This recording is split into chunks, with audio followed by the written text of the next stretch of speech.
Welcome to the warm-up presented by Ottoville Bank as we are at Stadium Park to talk Delphos St. John's football. And we're joined now by the head coach of the Blue Jays, Todd Schulte. And Todd, you've been doing this for quite some time. Does it ever get old, this first weekend of August, getting out there and hitting two-a-days?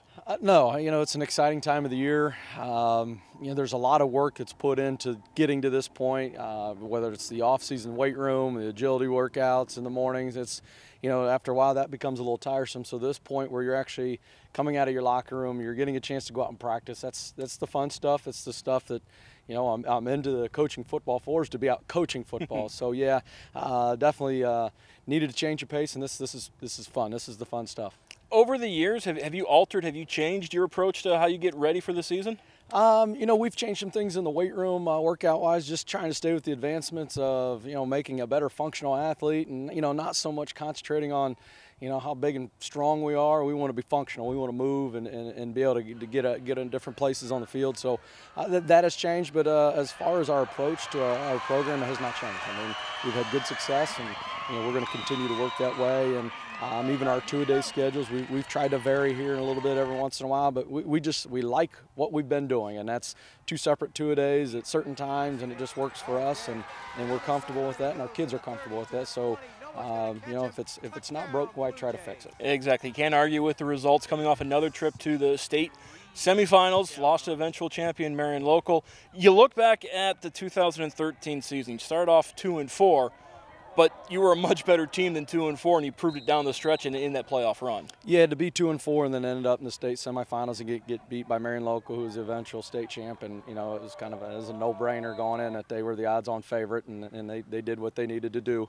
But to be 2-4 and at that point where you're at a crucial time in the season where you're going to start to lose the kids and their confidence, our kids hung right in there, and and I told the kids after the 15th year of coaching, we've had some great accomplishments here, but that was probably my most fulfilling year as a head football coach, just to see where we were at, struggling to get to 2-4. Those and from there we had to win every game to get where we were at and get in the playoffs, and the kids met the challenge, and we had some great games along the way with Versailles and overtime and the Minster game back and forth here. So it was fun. It was fun at the end just to see, man, we weren't that good at the beginning of the year, and to where we're at now, we were really happy. I was happy for the kids, and our coaching staff stuck with it, and they worked really hard too to get our kids where they needed to be. Yeah, absolutely. I know that's one of the gratifying parts of coaching is when you can see that transformation, you can see that improvement from week 1 to week 10.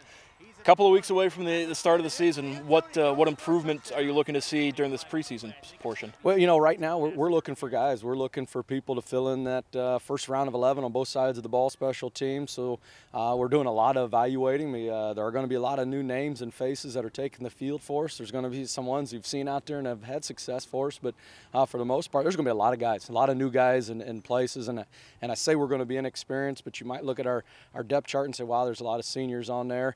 Well, probably a lot of those seniors were playing JV football last year. They weren't playing on Friday night. So we are going to be inexperienced, and I think it's crucial. These two-a-days are really crucial for us. We don't want to be caught at 2-4. Like we were last year. We want our advancement to start early and to see it week 1, see it through our scrimmages that we're getting better each week. And, and right now, a big part of that is we're trying to find the right guys in the right position and get that right group to go and let them gel together. And we want to do it pretty quick and just to be ready week 1, more so than we were last year. I suppose the offensive line is one of those areas where you're really looking to find the right group. Graduated a pair of all-conference linemen last year, and we know how important that line is to the St. John's attack. Well, there's no doubt. That's where we look at first. Up front offensively is the key for us here. St. John's always has been, and I guess as long as I'm here, that's where we focus first. And you're right. We've got a lot of guys to replace. Austin Schulte's one of our starters coming back at a tackle, and he's going to have to take on a bigger role for us. Wes Bittner, who was a guard for us last year, now we're going to move him to center, and he's going to be the focal guy in the middle. So, we got 2 returning starters, but we're looking for a handful more to get in there and be able to do the job for us. And we'll play our best 5 up there. Doesn't matter. We might have to move guys around as we go, but our best 5 are going to be up front. Got to replace Tyler Jettinghoff in the backfield. What is the backfield looking like right now? Well, that's right now. If we had to start the game today, it'd be by committee. We're not decided on one guy. There's a couple guys through the summer months and through our 7-on-7 and our team camp we had. There's a couple guys that are going to be back in there, and as of right now, going through 2 days until we get pads on. It's kind of hard to tell who's going to take this step forward. We want to see who can get out there and move with the ball in their hands. So again, that's kind of the exciting part of this. We got some guys, we think 3-4 guys, hey, let's see who's going to be the best one, and they're going to have to go out there and show it on the practice field to get that job. Other side of the ball defensively, what are you expecting from the Jays? Well, again, it's looking up front. We lost some key ingredients up front, but we do have Trent Clausen coming back, who is the starting D tackle for us, started from day one last year, from week 1 on. So we're excited to have him back. We got a man in the middle back, but Austin Hine was our starting middle linebacker, so he's back. And Evan Hayes on defense, who kind of played everywhere for us in the defensive backfield, and he's kind of the key ingredient for us. And then Nick Martz, who started at quarterback and free safety for us last year. We got him coming back, going both ways again. So, defensively, we got a few less parts to replace, but we still do have definitely some guys we need to get replaced over there. Not taking anything away from the opponents weeks 3 through 8, but you start off with Elida LCC, finish with Coldwater and Marion Local. Talk about a tough start and a tough finish to the campaign. Yeah, there's no doubt. You look at our 2 non-league games, it fits right in with our league schedule. When you play Elida and LCC, they're going to be hard-fought, very physical games. They're going to be well-coached teams. It fits right in. Then, if you want to fast forward all the way to the end, I mean, we're not going to fast forward. You guys can fast forward for us. Yeah, we know that Marion and Coldwater are probably the 2 top teams in our league, and I would bet on them to repeat as state champions if somebody wanted me to bet in their respective divisions. So, we'll just have to see where we're at, and that's why it's so important for us that we got to see us progress pretty rapidly through 2-a-days in our scrimmages, because we know what's coming. We win 1 week and 2. We don't have 2 non-league games in there where we can get warmed up, and they're just an extension of our scrimmages. It's for real. Those opponents for real, and we know it's going to be a good game. All right. Thank you very much, Todd Schulte, head coach of the Delphos St. John's Blue Jays. Need to take a break here on the warm-up. When we come back, Ottoville Bank will have us sitting down and talking with some more players as Matt Finkel will take over.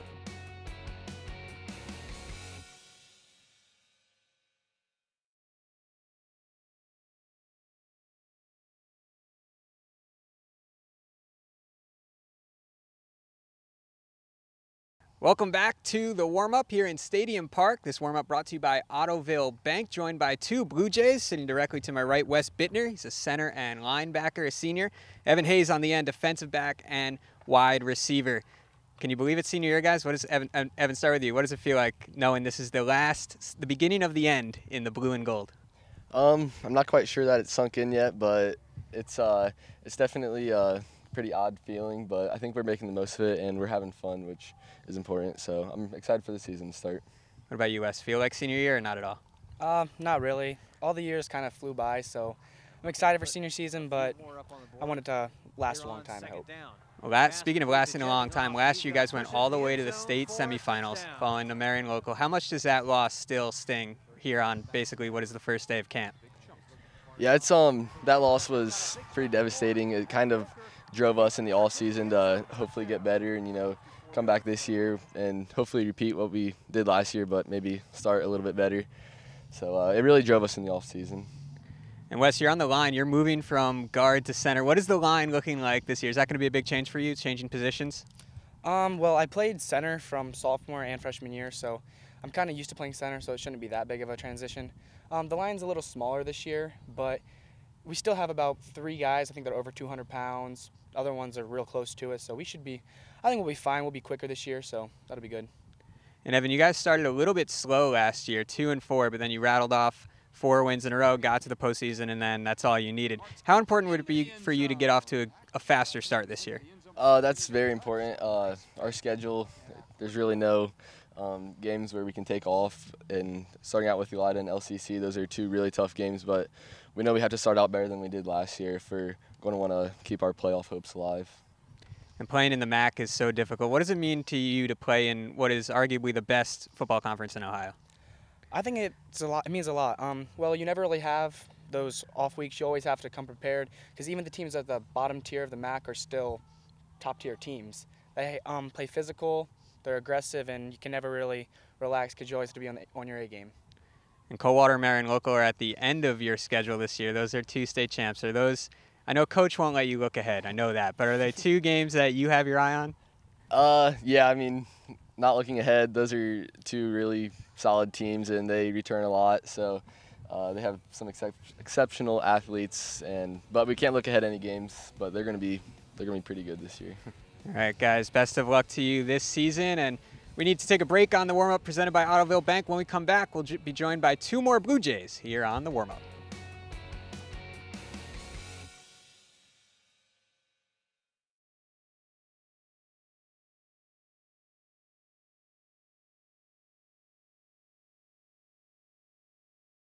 Back here in Stadium Park, the third down of the warm-up presented by Ottoville Bank. 2 more St. John's Blue Jays. Joining me now, Nick Martz to my right, the quarterback and defensive back. Austin Hine on the end, linebacker and tight end.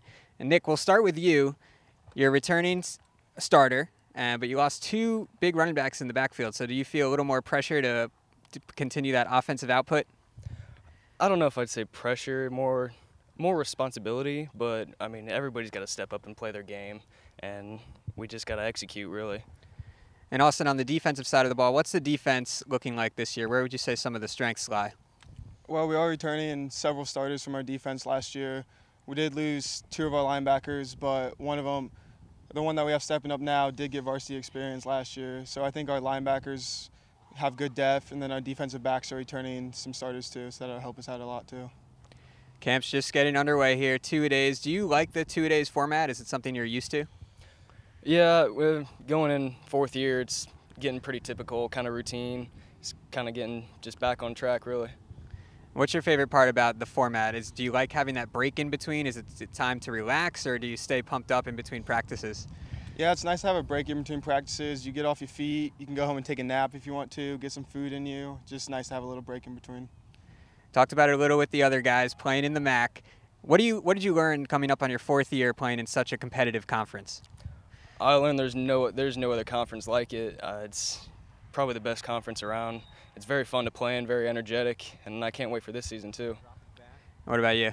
Well, the MAC is always a physical conference. You always have teams beating up on each other, which I think really helps those teams if they can get in the playoffs. It helps them make a deep run. And Austin, you guys have 3 scrimmages this year, one against Bath, and then you go on the road to Van Buren and Salina. What are you hoping to get out of those leading up to week 1? It'll be really nice having 3 scrimmages. It just gives you a chance to develop some experience for the guys that don't really have any. Then it gives the coaches a chance to figure out really what we need to focus on and work on still. Nick, what's your favorite part about playing for Coach Schulte? Just how energetic he is. He's a really great guy. He knows his stuff. He's played football for quite a few years. He's a really good mentor, and he's just really, really fun. Is conditioning a big point for Coach Schulte? He has you working hard? Yeah, this year the conditioning was tough. We're going to have a lot of guys that are going to have to be able to play basically the whole game, so he has us getting in shape for that. You would agree with that? You working hard? Yeah, it's probably the hardest we've worked in a while. Well, you heard it here from the Blue Jays. They've been working hard. They're ready to go for the season. They open up against Elida on the 29th, then take on LCC on the road. That's weeks 1 and 2 for Delphos St. John's. Thanks to all our guests. For Mark Kuntz, I'm Matt Finkel. We'll see you next time on The Warm-Up, this edition presented by Ottoville Bank.